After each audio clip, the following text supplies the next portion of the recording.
Guys, welcome back to the channel. In this video, we will cover class 11th biology, chapter 1, the living world, completely from NCERT, line by line, in a neat oriented way. So keep your NCERT book near you and open it. Let's begin. So हमने पिछली बार देख लिया भाई, इससे भी question दे देते हैं. तो फिर हमारे जो डार्विन थे 20th सेंचुरी के, वो कौन थे? अर्नेस्ट मेयर थे. ओके, और ये पैदा हुए थे 1904 में और मर गए थे 2004 में. ठीक है, हम काफ़ी लोगों के पैदा होने से पहले मर गए वो, बट ओके, दुआओं में याद रखेंगे हम उनको. और इनको मिला था, इन्होंने हमें दिया था बायोलॉजिकल कॉन्सेप्ट ऑफ स्पेशीज़. इन्हें 3 अवार्ड्स मिल चुके हैं जो कि नहीं आएंगे, पर अगर तुम इंटरेस्टेड हो तो पढ़ लो. ठीक है, अब हम आ जाते हैं अपने चैप्टर पे. So what is living? Living क्या होता है? क्या लिविंग वो है जो ग्रो कर रहा है, या लिविंग वो है जो रिप्रोडक्शन शो कर रहा है, या फिर कोई जो मेटाबॉलिज्म दिखा रहा है, या फिर वो जो रिस्पॉन्स दे रहा है स्टिमुलाई है? ये हम इस चैप्टर में पढ़ने वाले हैं. सो पहला अपना क्या आ जाता है? ग्रोथ. ग्रोथ जो है वो इंक्रीज होता है मास में और नंबर में. So growth is an increase in mass and number. But जो नॉन लिविंग थिंग्स हैं वो भी तो हमें ग्रोथ दिखाती हैं, जैसे माउंटेन्स और सैंड ड्यूज, उसमें भी ग्रोथ है. कैसे ग्रोथ है उसमें? एक्यूमुलेशन की वजह से. और तो फिर जब नॉन लिविंग दिखा रही है तो ये डिफाइनिंग फीचर कैसे हो जाएगा, राइट? इसीलिए जो ग्रोथ है अपना, वो डिफाइनिंग प्रॉपर्टी नहीं है लिविंग ऑर्गेनिज्म की, राइट? अब हम देखते हैं नॉन लिविंग का पता चल गया हमें. अब हम अगर लिविंग में देखें तो मल्टी सेलुलर ऑर्गेनिज्म कैसे ग्रो करते हैं? सेल डिवीजन से ग्रो करते हैं, राइट? प्लांट्स में ग्रोथ होती है सेल डिवीजन के थ्रू होती है, उनकी पर कंटिन्यूसली चलती है growth, like throughout their life span. और जो अपने एनिमल्स हैं, like we and general animals, वो ग्रोथ शो करते हैं एक सर्टेन एज तक. ठीक है, और जो यूनिसेलुलर ऑर्गेनिज्म है वो कैसे ग्रोथ शो करते हैं? सेल डिवीजन से. और हम इससे जो अपने यूनिसेलुलर ऑर्गेनिज्म में ग्रोथ है वो हम ईजिली ऑब्जर्व कर सकते हैं कि इसमें इन विट्रो कल्चर्स में उनको सिंपली काउंट करके नंबर उनके माइक्रोस्कोप के अंडर. ओके, सो इसमें इतना ही काम का था और ये डिफाइनिंग फीचर नहीं हो जाएगी और डिफाइनिंग प्रॉपर्टी नहीं हो जाएगी, राइट? अब अगला आ जाता है रिप्रोडक्शन. सो रिप्रोडक्शन क्या है? रिप्रोडक्शन एक एबिलिटी है टू प्रोड्यूस ऑफस्प्रिंग, लाइक अपने जैसे सेम ऑर्गेनिज्म प्रोड्यूस करने की. ठीक है, पर जो ऑर्गेनिज्म है, म्यूल्स हो गए, वर्कर बीज हो गए, इनफर्टाइल ह्यूमन्स हो गए, वो रिप्रोड्यूस नहीं करते हैं, पर वो लिविंग हैं, वो नॉन लिविंग नहीं हो जाते अगर वो रिप्रोड्यूस नहीं कर रहे हैं, राइट? सो अपना रिप्रोडक्शन भी डिफाइनिंग प्रॉपर्टी तो रहा नहीं, है ना? अगर हम इस पैराग्राफ में अगर इसकी थोड़ी सी समरी दें इस वाले एरिया की, तो जो फंगा है वो स्पोर्ट से रिप्रोड्यूस कर जाता है एसेक्सुअली, राइट? प्लेनेरिया में ट्रू रीजनरेशन हो जाती है, मतलब उनका मतलब अगर उनका कोई बॉडी का थोड़ा सा भी हिस्सा वो कहीं गिर गया तो उससे वो न्यू ऑर्गेनिज्म बना देते हैं. हाइड्रा और ईस्ट में हमें बडिंग दिखती है, फंगाई और फिलामेंटस एल्गी प्रोटोनियम मॉसिस में हमें फ्रेगमेंटेशन दिखती है, राइट? और जो अपने जिनमें रिप्रोडक्शन और ग्रोथ सेम है, सिमिलर है, वो कौन से हैं? अपने बैक्टीरिया, यूनिसेलुलर एल्गे और अमीबा. हाइड्रा और प्लेनेरिया में रिप्रोडक्शन और मतलब सेल डिवीजन और ग्रोथ नहीं है, लाइक सिनोनिमस नहीं है, राइट? सो हमने रिप्रोडक्शन पढ़ लिया है और ग्रोथ पढ़ लिया है. अब नेक्स्ट आता है हमारा मेटाबॉलिज्म. ये सबसे one of the most important है इसमें, इस चैप्टर में. So all living organism show metabolism which include. अब मेटाबॉलिज्म में क्या क्या आ जाता है? एनाबॉलिज्म आ जाता है, कैटाबॉलिज्म आ जाता है. कैटाबॉलिज्म और एनाबॉलिज्म का सम ही मेटाबॉलिज्म कहते हैं. ओके, मेटाबॉलिज्म अपना डिफाइनिंग फीचर है लिविंग ऑर्गेनिजम्स का. और जो कोई भी नॉन लिविंग ऑर्गेनिज्म ऑब्जेक्ट हमें, ऑर्गेनिज्म कैसे हो गया? नॉन लिविंग है तो नहीं, नॉन लिविंग ऑब्जेक्ट हमें मेटाबॉलिज्म नहीं शो करता है, सिर्फ और सिर्फ लिविंग ऑर्गेनिज्म हमें मेटाबॉलिज्म शो करते हैं. सो मेटाबॉलिज्म अपना डिफाइनिंग फीचर है लिविंग ऑर्गेनिजम्स का, राइट? अब अगर हम इधर थोड़ा आप लोग ध्यान दें मेटाबॉलिज्म और कैटाबॉलिज्म का, let me have some angle. So या मेटाबॉलिज्म 2 से बना है, one is catabolism and what is anabolism. Catabolism में क्या है? एक बड़ा सा प्रोटीन काफ़ी सारे अमीनो एसिड में टूट रहा है. एनाबॉलिज्म में क्या है? जो अमीनो एसिड्स है, मैंने ये क्या बोला? अमीनो एसिड ही बोला ना, ये अमीनो एसिड में टूट गया, ठीक है ना? और यहाँ अमीनो एसिड जो है वो प्रोटीन बना रहे हैं. इसमें जो कैटाबॉलिज्म में एनर्जी रिलीज हो रही है, एनाबॉलिज्म में एनर्जी यूटिलाइज हो रही है.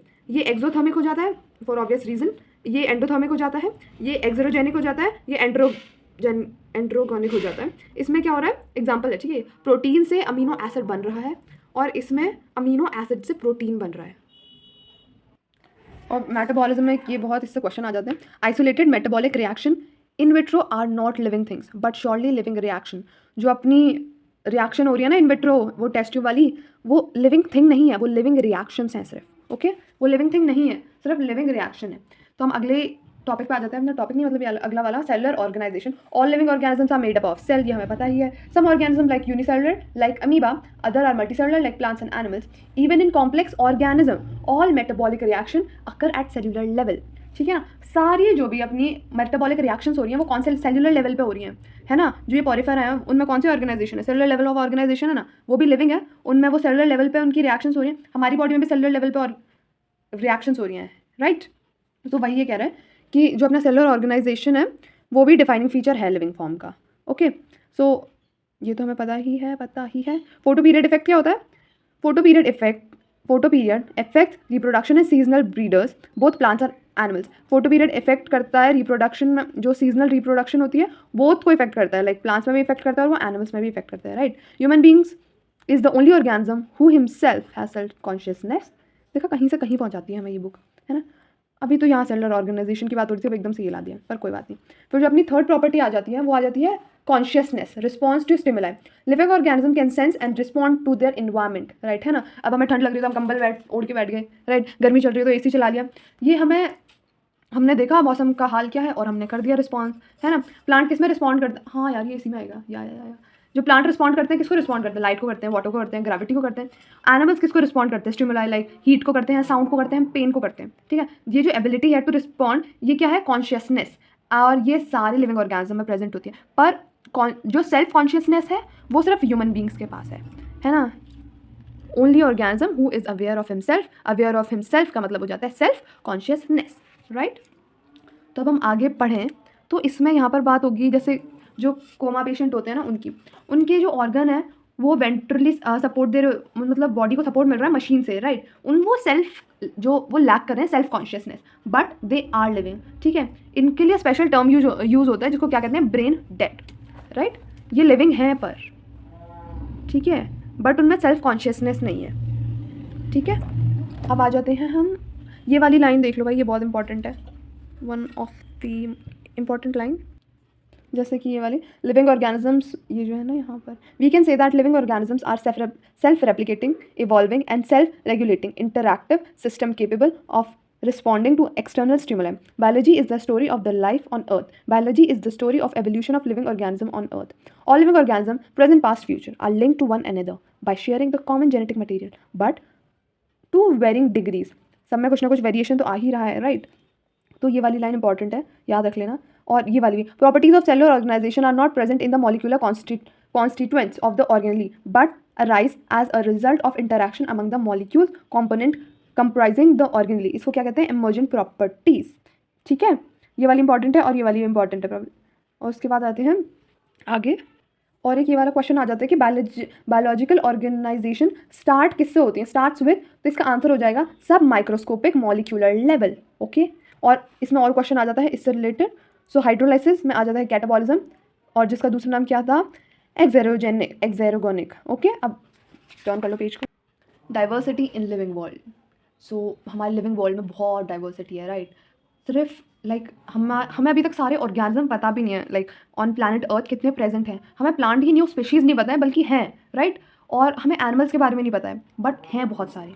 सो इस पूरे पैराग्राफ में होगा इंपॉर्टेंट, बट आई थिंक इसमें ये इंपॉर्टेंट है कि हमें कितनी स्पीशीज़ नोन है हमें, ठीक है, कितना डिस्क्राइब कर चुके हैं हम रेंज। तो इसके रेंज है बिटवीन 1.7 to 1.8 मिलियन, अगर जिसको दूसरे वर्ड्स में बोलें तो ये होगा 17 लाख to 18 लाख, ठीक है। This refers to biodiversity or the number and types of organism present on earth. Okay, अब आ जाते हैं हम nomenclature पे। nomenclature से पहले आ जाता है टेक्सोनॉमी आना चाहिए वैसे तो टेक्सोनॉमी क्या होता है? एक ब्रांच होती है बायोलॉजी की जो कि डील करती है आइडेंटिफिकेशन से, nomenclature से, और क्लासिफिकेशन ऑफ ऑर्गेनिज्म, ठीक है। तो इसमें क्या है? nomenclature क्या हो जाता है? नॉमेनक्लेचर होता है naming of organism such that a particular organism known by the same name all over the world. मतलब ऐसा नहीं कि कोई ऑर्गेनिज्म है जिसका नाम है घपलू और उसको कहीं बुला रहे हैं पपलू बुला रहे हैं, किसको टपलू बुला रहे हैं, नहीं। अगर उसका नाम घपलू है तो उसे घपलू से ही बुलाया जाए पूरे वर्ल्ड में। उसके भाई घर का नाम, विदेश का नाम, ऐसे नाम चेंज ना कर दिया जाए। घपलू है तो वो घपलू है, टपलू पपलू कुछ नहीं करना है उसका। तो इसीलिए नॉमेनक्लेचर है कि उसका जो नाम रखा जाएगा उसी से उसको पूरी दुनिया में जाना जाए, ठीक है। नॉमेनक्लेचर ये हो गया। नॉमेनक्लेचर और naming is only possible when organism is described correctly and we know to what organism name is attach to. This is identification. Identification क्या होता है कि हमें जानना होता है कि फाइंड आउट करना होता है कि वो ऑर्गेनिज्म ऑलरेडी नोन है, मतलब उसको जानते हैं या वो नया आया है, ठीक है। ये कैसे होता है? It is done by comparing its feature with already known organism. मतलब किसी का 3 पैर मिल गया हमें तो हम पहले देखेंगे कि भाई कोई और 3 पैर वाला हमने मतलब देखा है कि नहीं देखा, किसी को कर रखा है क्या डिस्क्राइब कि हाँ एक ऑर्गेनिज्म है 3 पैर वाला। अगर नहीं है तो वो दोबारा हो जाएगा, मतलब नाम रख जाएगा उसका, राइट। तो सारे ऑर्गेनिज्म को फाइंड आउट करने के लिए ग्रुप बने हुए हैं, है ना। तो पहला वाला कौन सा है, ICBN, international code for botanical nomenclature. और अपने एनिमल्स के लिए कौन सा है, एनिमल टेक्सोनॉमिस्ट कौन है, involve international code for zoological nomenclature, ICZN। और इसमें आ जाते हैं अपने, बाकी सब तुम पहचान लोगे पर ये वाला देख लो, बाकी सब तो ईजी होता है पहचानना क्वेश्चन से। ICNCP ये किस लिए होता है, international code for nomenclature, international code for, हाँ ये होता है कल्टिवेटेड प्लांट्स के लिए, ठीक है, जो कल्टिवेट करते हैं वो वाले प्लांट्स के लिए। उसके बाद अगर हम नामों में आ जाएं तो जो अपने साइंटिस्ट नाम देते हैं इनको, इन ये होते हैं 2 पार्ट्स में डिवाइड होता है इनका नाम, है ना। तो 2 पार्ट्स में डिवाइडेड है, इसलिए क्या बोल रहे हैं इसको, बाइनोमियल नॉमेनक्लेचर, जो कि वेरी इंपॉर्टेंट है, ठीक है। तो अभी और ये क्यों बनाया गया, जिससे कि कन्फ्यूजन दूर हो थोड़ा लोकल नेम से। लोकल नेम जो होते हैं, जैसे हमारे यहाँ भिंडी को लेडी फिंगर बोल देते हैं और बाहर ओकरा ओकरा कर रहे हैं, राइट, ओकरा, एम आई राइट, हाँ ओकरा ओकरा ही तो कर रहे हैं, राइट। तो अब हम कहीं जाके बोलेंगे बाहर किसी और कंट्री में लेडी फिंगर, तो वो क्या नहीं हो पाएगा ना। तो इसीलिए साइंटिफिक नाम ज़रूरी है, साइंटिफिक नेम तो पता है, गूगल कर लो, राइट, है ना।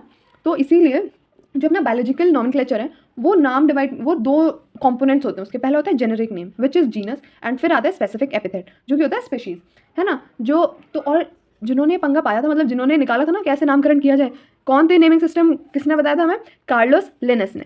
नेमिंग सिस्टम हमें किसने दिया था, कार्लोस लिनस ने, ठीक है। Provide 2 components biological naming Carlos Linus ने दे दी थी हमको। तो अब इसके भी रूल्स हैं, ठीक है। साइंटिफिक नेम्स के 2 वर्ड्स होते हैं, ठीक है। पहला वर्ड होता है जीनस, जो कैपिटल लेटर में होता है, पहला वर्ड जो पहला लेटर है वो कैपिटल होगा, उसके बाद स्मॉल होगा। जो सेकंड है स्पीशीज, वो स्मॉल ही होगा, लाइक पूरा ही स्मॉल होगा, राइट। जैसे अपनी बुक में तुम देखोगे, देख रहे हो ये क्या है, जीनस है, M कैपिटल, बाकी सब स्मॉल, I स्मॉल, स्पीशीज है तो पूरा स्मॉल आ जाएगा, ठीक है। नेम जो है अगर वो प्रिंट हो रहे हैं तो वो होंगे इटैलिसाइज, मतलब वो थोड़ा जो टेढ़े कर देते हैं वो वाला। अगर हैंड रिटन होंगे तो अंडरलाइन होंगे सेपरेटली, ठीक है। और ये जो हम ये नाम दे रहे हैं कौन सी लैंग्वेज से दे रहे हैं, लैटिन लैंग्वेज से दे रहे हैं। क्यों दे रहे हैं, क्योंकि ये मरी हुई लैंग्वेज है, मतलब ये डेड लैंग्वेज है, ये डेड है और इसका इसमें कोई चेंजेस नहीं आ सकते, वेरिएशन नहीं आ सकता, इसीलिए हम लैटिन को यूज़ करते हैं, ठीक है। और ये पता ही चल गया, हाँ इसमें तो ये हैंड रिटन होगा तो सेपरेटली अंडरलाइन होगा, प्रिंटेड होगा तो इटैलिक्स में होगा। और जो कि इटैलिक्स का मतलब होता है वो लैटिन ओरिजिन को इंडिकेट कर रहा है, ठीक है। और उसके लास्ट में, हाँ ये तो पता नहीं है कि जो उसके लास्ट में जो हम लिन यूज़ कर देते हैं ना, वो क्या होता है, जिसने उसको डिस्क्राइब किया होता है पहले जिस साइंटिस्ट ने, इसीलिए हम लिन लगा देते हैं, वो L कैपिटल हो जाता है और बाकी सारा स्मॉल हो जाता है। एब्रीवेटेड फॉर्म में लिखा जाता है ये, चलते हुए, मतलब ऐसे ही चलती लैंग्वेज, हाँ हाथ चलते हुए वाला, ठीक है। अब आ जाता है हम क्लासिफिकेशन में। क्लासिफिकेशन क्या होता है, क्लासिफिकेशन एक प्रोसेस होता है grouping organism based on similarities and differences. It makes the study of organism easy बना देता है, सिस्टमैटिक बना देता है। तो अगर हम बुक की डेफिनेशन देखें तो classification is the process by which anything is grouped into convenient categories and based on some easily observable characters, मतलब जो सिमिलर होंगी चीज़ें उनके बेसिस पे हम ऑर्गेनिजम्स को प्लेस कर देंगे, राइट। और फिर आ जाता है अपना टेक्सा, जो कि जैसे हमें दिख रहा है टेक्सोनॉमी है ना, अपनी टेक्सोनॉमी है जो हमें डिफाइन कर रहे थे सब, जिसके अंदर ये सब आ रहा था, आइडेंटिफिकेशन, नॉमेनक्लेचर और क्लासिफिकेशन ऑफ एन ऑर्गेनिज्म। इसी में इसका जो सबसे छोटा फॉर्म है वो क्या है, टेक्सा है, राइट। जैसे dogs, cats, mammal, wheat, plants, animal, ये इनकी कैटेगरीज हम पढ़ने वाले हैं। तो इन सब के लिए जो यूज़ होती है, the scientific term for this category क्या है, टेक्सा है। Taxa can indicate categories at very different level, ठीक है। प्लांट्स भी टेक्सा है, बीट भी टेक्सा है, एनिमल्स भी टेक्सा है, मैमल्स, डॉग सब टेक्सा है। But you know that a dog is a mammal and mammals are animals, therefore animals, mammals और dog represent taxa at different levels, like कोई genus में represent कर रहा होगा, मतलब जीनस का टेक्सा है ये, कोई स्पीशीज़ का होगा, कोई किंगडम का होगा, राइट। तो ये है, तो जो प्रोसेस है क्लासिफिकेशन का उसको क्या कहते हैं, टेक्सोनॉमी। एक्सटर्नल और internal structure along with the cell development, knowing more about different kinds of organism and their diversity but also the relationship among them, this branch is the study was referred to as systematics। जब हम किसी के बारे में जानते हैं कि organism diversity, इसका रिलेशनशिप दूसरों के साथ कैसा है, इसको क्या कहते हैं, सिस्टमैटिक्स, ठीक है। Latin word systema which mean systematic arrangement of organism. Linnaeus use systema naturae as the title of his publication. जो कार्लोस लिनस है उनकी बुक के टाइटल कौन से थे, एक तो ये वाला था और एक था स्पीशीज, दिख रहा है ना, प्लांटेरम, ठीक है। ये हो जाता है, इससे क्वेश्चन आ जाते हैं, ठीक है। सिस्टमैटिक क्या होता है, is equal to taxonomy plus evolutionary relationship, जो किया जाता है फाइलोजेनेटिक रिलेशन, सिस्टमैटिक ये हो जाता है, ठीक है। ये हो गया अपना यहीं पर। सो ये वाला क्वेश्चन अगर दिख जाए कभी, ठीक है। ट्यूटिनम ये क्या होता है, जीनस और स्पेशीज उसमें सेम होती हैं, जैसे गोरिल्ला, नाजा, ठीक है। उसके बाद आता है हमारी टेक्सोनॉमिक कैटेगरीज, टेक्सोनॉमिक हायरार्की, मतलब कौन सबसे ऊपर आया, कौन सबसे नीचे आया, मतलब ग्रुपिंग का सिस्टम है ये, ठीक है। The category is part of overall taxonomic arrangement, it is called taxonomic category. All categories together constitute to taxonomic hierarchy. जो कैटेगरी है वो सारी मिलकर क्या बनाएंगे, टेक्सोनॉमिक हायरार्की बनाएंगे। Each category refer to as a unit of classification, represent a rank and is commonly termed as taxon, ठीक है। अब अगर हम इनकी हायरार्की देखें तो फिर हमें पता चलेगा कि groups represent category, category further denotes rank, each rank or taxon in fact represent a unit of classification. These taxonomic groups, categories are distinct biological entities and not merely morphological aggregates, ठीक है। अब जो taxonomical hierarchy है उसमें क्या आ जाते हैं, species, genus, family, order, class, phylum, division या किंगडम। अब इसको मैंने कैसे याद करा है वो मैं बता देती हूँ। Kings people died cause of 5 green snakes. Kings में आ गया किंगडम, पीपल और डाइड में आ गया फाइलम और division, Kings people died, cause में आ गया क्लास, कॉज ऑफ में आ गया ऑर्डर, 5 फैमिली, जीनस ग्रीन हो गया, स्पीशीज हो गई स्नेक, ठीक है। ऐसे आप याद कर सकते हो, kings people died cause of 5 green snakes. अब अगर हम पहले वाले पे आ जाएं जो कि है स्पीशीज, इसको आपको पढ़ना है तो पढ़ लेना, इंपॉर्टेंट है ये, मैं इसको शॉर्ट में बता देती हूँ, मतलब जहाँ से क्वेश्चन आते हैं अपने। स्पीशीज होते हैं members of a species can breed together to produce, इसमें फर्टाइल ऑफस्प्रिंग होते हैं। Members of a species are fundamentally similar, इनके सिमिलर स्पीशीज होती हैं। We can differentiate between members of 2 different species, जो 2 डिफरेंट स्पीशीज के मेंबर होंगे हम उनको इजीली डिफरेंशिएट कर सकते हैं, ठीक है। जीनस हो जाता है एग्रीगेट ऑफ सिमिलर स्पीशीज। इसमें फिर आ जाता है जो जीनस है वो 2 टाइप का हो सकता है, एक तो है मोनोटिपिक जो कि कंटेन करता है ओनली 1 स्पीशीज, पॉलीटिपिक होती है कंटेन मोर देन 1 स्पीशीज, जैसे कि सोलेनम, ठीक है। सोलेनम में आ गया ट्यूबेरोसम, मेलंगिना और आ गया निग्रम। ट्यूबेरोसम में आ गया पोटैटो और मेलंगिनम में हो गया, हाँ ये भाई इसमें तो मैं खुद ही, और ये इसमें आगे मकोई आ गई है ना, इसमें ये आ गए। और फिर आता है पैंथेरा में क्या क्या आ जाता है, टिग्रस, पॉर्डिस और लियो आ गया है ना। टिग्रस क्या है, टाइगर, फिर ये लेपर्ड है, ये लायन है। फिर फैमिली क्या होती है, एग्रीगेट्स ऑफ सिमिलर जीनस। इसमें in plants the organism are kept in a family on the basis of vegetative and reproductive, ठीक है। वेजिटेटिव कैरेक्टर्स हो गए, root, stem, leaf, reproductive flowers हो गए। फैमिली में किस बेसिस पर रखा जाता है प्लांट्स को, वेजिटेटिव और रिप्रोडक्टिव उनकी कैरेक्टरिस्टिक्स पर, राइट। जैसे इसमें रूट और स्टेम हो गए, रूट स्टेम लीफ हो गए, इसमें फ्लावर हो गए। ऑर्डर क्या है, aggregates of similar family, here aggregates of character are same.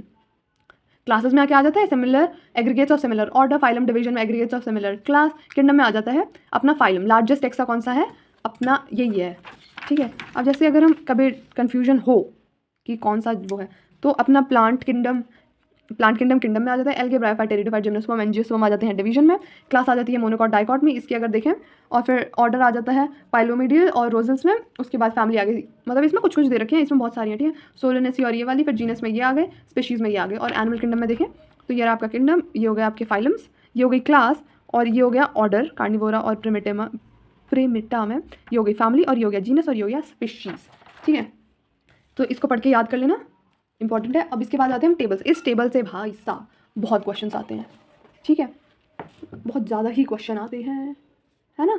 तो अगर हम इसकी बात कर लें तो फिर ये टेबल देख लो और इसे याद कर लो, कर सको तो। इसके ट्रिक क्या है, जैसे अपनी ये जो है ना प्लांट का ऑर्डर में सफिक्स क्या है, ALES, एल्स, ठीक है। जो प्लांट की फैमिली का सफिक्स क्या है, ये दिख रहा है ना, इसको मैं बोलूँ क्या, ठीक है। और प्लांट्स की क्लास का सफिक्स क्या है, ये ओप्सीडा। एनिमल फैमिली का क्या है, AE, सिर्फ AE से चलते जाओ, ठीक है। और अगर हम कुछ ट्रिक्स की बात करें तो PCS मतलब हो जाता है पॉलीमर्स कंटेन फैमिलीज, कौन सी वाली होती हैं, कॉन्व्यूवलेंस, और हो जाता है Solanaceae. SPD, power ranger SPD वाला, SPD, सोलेनम, पेट्यूना, धतूरा, राइट। ये किसका है, ये आ जाते हैं सोलेनेसी में, ठीक है। ये मैंने बता दिया, ये देख लो भाई, है ना। जैसे होमोसेपियंस लाइक अ वी, जिसमें जीनस है होमो, फैमिली आ जाती है होमिनिडिया, जो देखा AE है ना। फैमिली एंड्स किससे होती है, AE से होती है अपने एनिमल्स में। ऑर्डर प्रिमेटा है, मेमेलिया है, कॉर्डेटा है। और किंगडम क्या हो जाएगा, एनिमल किंगडम। हाउस फ्लाई का क्या है, मुस्का डोमेस्टिका, जिसका जीनस है ये मुस्का, फैमिली क्या है, मुस्कीडिया, देखा मुस्कीडिया, AE से खत्म हो रही है ना फैमिली। और ऑर्डर है डिप्टेरा, क्लास है इंसेक्टा, फाइलम है इसका, सॉरी डिवीजन होता है ना अपना, तो फाइलम होता है, फाइलम अर्थोपोडा। मैंगो की क्या है, मैग्नीफेरा इंडिका, मैग्नीफेरा, एनार, मैं तो इसको ऐसे याद करती हूँ, मैंगो का अनार से रिलेटेड है, पर कभी कभी सेम आ जाता है तो उसमें कन्फ्यूजन हो जाती है। तो अब नहीं होगी तुम्हें, क्योंकि अब तुम्हें पता है कि जो प्लांट्स की फैमिली है वो किससे एंड करती है, ACE, SC, ऐसी ऐसी ऐसे करके कर लो, ठीक है। ए से होती है ऑर्डर खत्म होता है, डाइकॉट में तुम्हें पता ही चल जाएगा। एंजियोस्पर्म है ये अपने, फिर आता है ट्रिटियम एस्टिवियम, इसका जीनस है ट्रिटिकम, फिर फैमिली इसकी पोएसी, फिर आता है पर्ल्स, ये देखा खत्म हो रही है ना सेम चीज़ों से। फिर ये मोनोकॉट है और एंजियोस्पर्म है। तो ये चैप्टर ये इसी के साथ ख़त्म हो जाता है। सो अगर तुम्हें ये एक्सप्लेनेशन थोड़ी भी काम की लगी हो तो फिर like this video, share it with your friends. अगर तुम चाहते हो सब्सक्राइब तो कर दो यार, मेरा गला दर्द हो गया है, कर दो please. Okay, thanks for watching.